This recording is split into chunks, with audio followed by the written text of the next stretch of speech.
জেনজিয়ে জ্বলাই দিলে বিজেপিৰ কাৰ্যালয় হয় এটো আমাৰ ভাৰততে হৈ আছে বৰ্তমান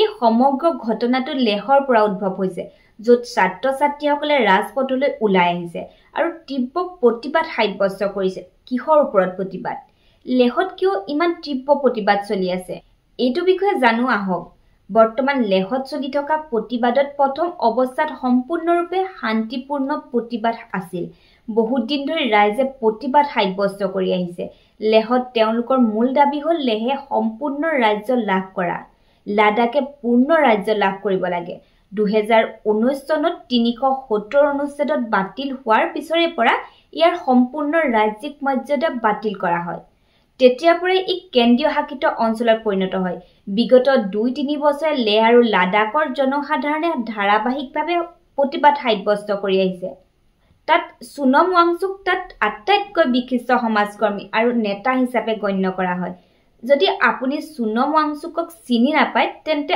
আপোনালোকক কওঁ যে থ্ৰী ইডিয়টৰ ছবিখনৰ ৰেঞ্জৰ চৰিত্ৰটোক অনুপ্ৰাণিত কৰা ব্যক্তিজনেই তেওঁ ছবিখন ৰেঞ্জে যি উদ্ভাৱন কৰিছিল বাস্তৱ জীৱনত একেধৰণৰ আৰু বহুত উদ্ভাৱন কৰিছিল 2021 চনত তেওঁ ভাৰতীয় সেনাৰ বাবে পৰিৱেশ অনুকূল সৌৰ শক্তিৰ তম্বু নিৰ্মাণ কৰিছিল এই তম্বুবোৰৰ সহায়ত আমাৰ সৈন্যসকলে লাডাখৰ ঠাণ্ডাটো আৰামত থাকিব পাৰিছে ইয়াৰ উপৰিও সুনম ৱাংচুকে বহুতো এনে ধৰণৰ কাম কৰা দেখা গৈছে গুগলত সাৰ্চ কৰিলে দেখিব পাব তেওঁ বহুবাৰ প্ৰতিবাদ সাব্যস্ত কৰিছে অৰ্ণখনো কৰিছে বৰ্তমানেও বিগত 15 দিন ধৰি অৰ্ণখন কৰি আছে কিন্তু তেওঁলোকৰ দাবী শুনা নাছিল ইফালে প্ৰতিবাদ আয়োজন কৰা হ'ল আৰু লাহে লাহে ই ইমানেই হিংসাত্মক হৈ পৰে যে বিজেপিৰ কাৰ্যালয়ত অগ্নি সংযোগ হৈ পৰি অসংখ্য ফটো ভিডিঅ দেখিব পাইছে নিশ্চয় আপুনি বিজেপিৰ কাৰ্যালয়ত জুই জ্বলাই দিয়াৰ তদুপৰি তাত থকা আৰক্ষী বাহিনীৰ সৈতে সংঘৰ্ষৰ সৃষ্টি হয় বহুত সংখ্যক ছাত্ৰ-ছাত্ৰীয়ে প্ৰতিবাদত অংশগ্ৰহণ কৰি সম্পূৰ্ণৰূপে নেতৃত্ব দিয়ে যদিও স্বয়ং সুনম ৱাংচুৱে কথাবোৰ শান্ত কৰিবলৈ আৰু এনে ব্যৱহাৰ গ্ৰহণ নকৰিবলৈ আহ্বান জনাইছিল কিয়নো তেওঁলোকে দীৰ্ঘদিন ধৰি শান্তিপূৰ্ণ প্ৰতিবাদ চলাই আহিছে दोस्तों आज हमारे अनशन के 15वें दिन ये बताते हुए बहुत दुख हो रहा है कि आज ले शहर में कुछ बड़े पैमाने पर हिंसा और तोड़फोड़ होने लगी कई कार्यालयों को तोड़ा गया आग लगा दी गई और गाड़ियों को पुलिस के आग लगा दी गई इससे पहले मैं आपको ये बताऊं कि कल यहाँ पर जो 35 दिन के अनशन पे बैठे थे उनमें से 2 लोग अस्पताल में उन्हें ले जाना पड़ा बहुत गंभीर स्थिति में इससे लोगों में बहुत रोष जागा और आज पूरे ले में बंद की घोषणा की गई और फिर युवा पीढ़ी हजारों की संख्या में बाहर आ गए कुछ लोग सोचते हैं कि ये हमारे समर्थक थे मैं कहूँगा हमारे समर्थक से ज़्यादा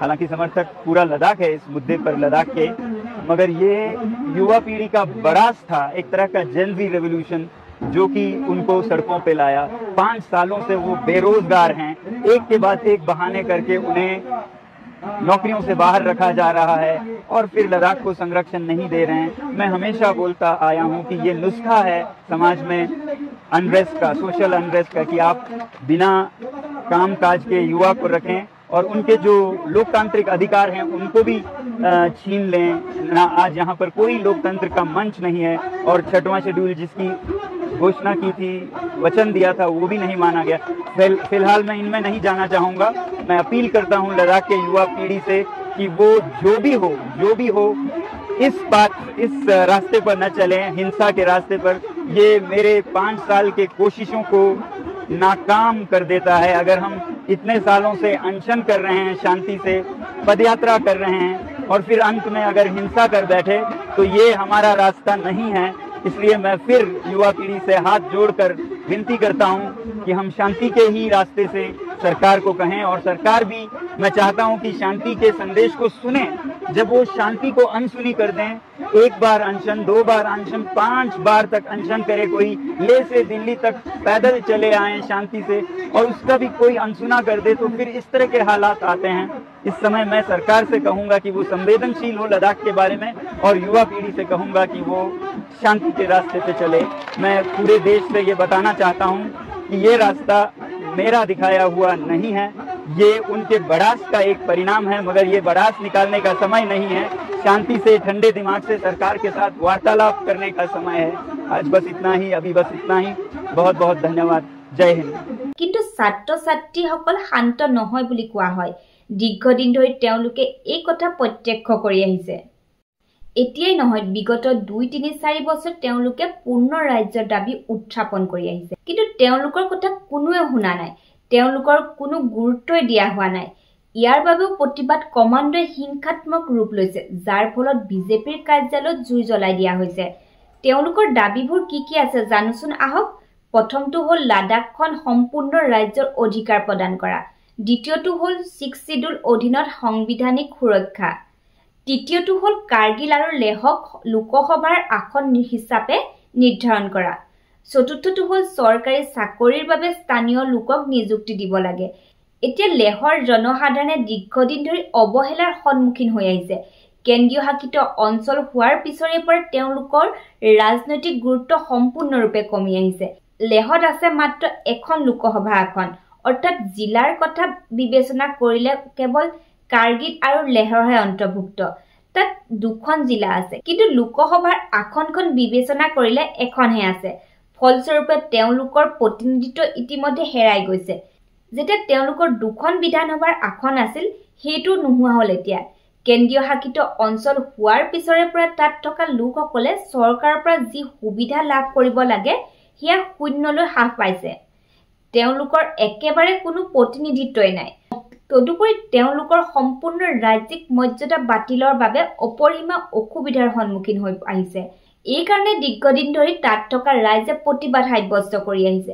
আমি বহুবাৰ ফটো, ভিডিঅ', বাতৰিত দেখি আহিছো যে তাত মানুহে আন্দোলন কৰি আছে। গোটেই ৰাজ্যক খোজ কঢ়া, আন্দোলন কৰা, ৰাস্তাত বহি প্ৰতিবাদ কৰা, কিন্তু তেওঁলোকৰ মাতক আওকাণ কৰা হ'ল। ইফালে এতিয়া বিজেপিৰ এটা কাৰ্যালয়ত জুই লগোৱাৰ ছবি পোহৰলৈ আহিছে। আনকি CRPFৰ এখন বাহনত জুই লগাই দিয়া হৈছিল আৰু শিলগুটিৰ নিক্ষেপো চলি আছিল। এই সকলোবোৰ যি ধৰণে হৈ আছিল তাৰ বাবে সোণমৰ এটা বক্তব্য প্ৰকাশ পাইছে। এইবোৰ কাম নকৰিবলৈ তেওঁ মানুহক আহ্বান জনাইছে। সকলো যুৱক যুৱতীয়ে তেনে নকৰিবলৈ আহ্বান জনাইছে। और युवा पीढ़ी से कहूंगा कि वो शांति के रास्ते पे चले। मैं पूरे देश से ये बताना चाहता हूँ कि ये रास्ता मेरा दिखाया हुआ नहीं है, ये उनके बड़ास का एक परिणाम है, मगर ये बड़ास निकालने का समय नहीं है। शांति से, ठंडे दिमाग से सरकार के साथ वार्तालाप करने का समय है। কিন্তু এতিয়ালৈকে যিটো কথা ওলাইছে সেয়া হ'ল যে প্ৰতিবাদ এতিয়াও চলি আছে আৰু অহৰহ হাই হাই বিজেপিৰ ধ্বনি উত্থাপন হৈ আছে। বিজেপিৰ অফিচটো জুই লগাই দিয়া হৈছিল যদিও ভালদৰে চালে ৰাজপথত বহি থকা মানুহৰ ছবি দেখা পাব। তাতো অহৰহ শ্লোগানৰ প্ৰতিবাদ চলিছিল। গতিকে ইয়াৰ আগতে 2024 চনৰ আগষ্ট মাহত কেন্দ্ৰীয় গৃহমন্ত্ৰী অমিত শ্বাহে লাডাখবাসীক প্ৰতিশ্ৰুতি দিছিল যে আৰু 5খন নতুন জিলাৰ সৃষ্টি হ'ব, অৰ্থাৎ লাডাখখন কাৰ্গিল আৰু লেহকে ধৰি মুঠ 7খন জিলা থাকিব। 5 new districts in the Union Territory of Ladakh. The districts named Zanskar, Dras, Sham, Nubra and Changthang will increase the number of districts in Ladakh to 7, the other 2 being Leh and Kargil. In 2019, the BJP-led central government revoked the special status of Jammu and Kashmir to divide it into the Union Territories of Jammu and Kashmir and Ladakh. অৱশ্যে এই প্ৰতিশ্ৰুতি তেওঁ যেন পাহৰি গৈছে আৰু ইয়াৰ বাবেও ছাত্ৰ ছাত্ৰীসকলে ৰাজপথত ওলাই আহি প্ৰতিবাদ কৰিছে, যিটো ক্ৰমাৎ হিংসাত্মক হৈ পৰিছে। ছাত্ৰ ছাত্ৰীসকলে কেইবাখনো আৰক্ষীৰ বাহনো জ্বলাই দিয়ে আৰু এই স্থানৰ পৰা ওলোৱা ছবিসমূহে ইংগিত দিয়ে যে যদিহে কেন্দ্ৰীয় চৰকাৰে সোনকালে হস্তক্ষেপ নকৰে তেন্তে এই বিষয়টো তীব্ৰতৰ হ'ব পাৰে। বিৰোধীও মাত মাতিছে। লেহৰ এজন ন্যায়াধীশে ৰাজপথলৈ ওলাই আহি বিজেপি শাসিত চৰকাৰৰ নীতিৰ বিৰুদ্ধে ক্ষোভ প্ৰকাশ কৰি বিজেপিৰ এটা কাৰ্যালয়ত জুই লগাই দিয়ে। তেওঁলোকে এই ভিডিঅ'টো আৰু ন্যায়াধীশৰ খুব চাই কিছু সান্তনা ল'ব লাগে বিজেপিৰ বিৰুদ্ধে জনতাৰ খুব বৰ্তমান তুংগত আছে আৰু জনসাধাৰণে ক্ষমতাত থকা বিজেপিক এক মিনিটৰ বাবে সহ্য কৰিব নিবিচাৰে ছবিবোৰ স্পষ্টকৈ দেখুৱাইছে যে ভাৰতৰ জেনজি এতিয়া কমাণ্ডৰ হিংসাত্মক হৈ পৰিছে নেপালৰ পৰা ওলোৱা ছবিবোৰৰ দৰে হুবহু একেই কিন্তু কেন্দ্ৰীয় চৰকাৰে হস্তক্ষেপ নকৰিলে এই বিতৰ্ক আৰু অধিক তীব্ৰতৰ হ'ব পাৰে আমিও আশা কৰো এনে যাতে নহয় চৰকাৰে তেওঁলোকৰ লগত কথা পাতি তেওঁলোকৰ কথা শুনি মীমাংসা কৰি দিয়ে যেন আপোনালোকে বাৰু কি বিচাৰে মতামত জনাবচোন মোৰ এই ভিডিঅ'টো কেনেকুৱা লাগিলে কমেন্ট কৰি জনাব আৰু এনে ধৰণৰ ভিডিঅ' পাই থাকিবৰ বাবে মোৰ চেনেলটো সাবস্ক্ৰাইব কৰি থব ধন্যবাদ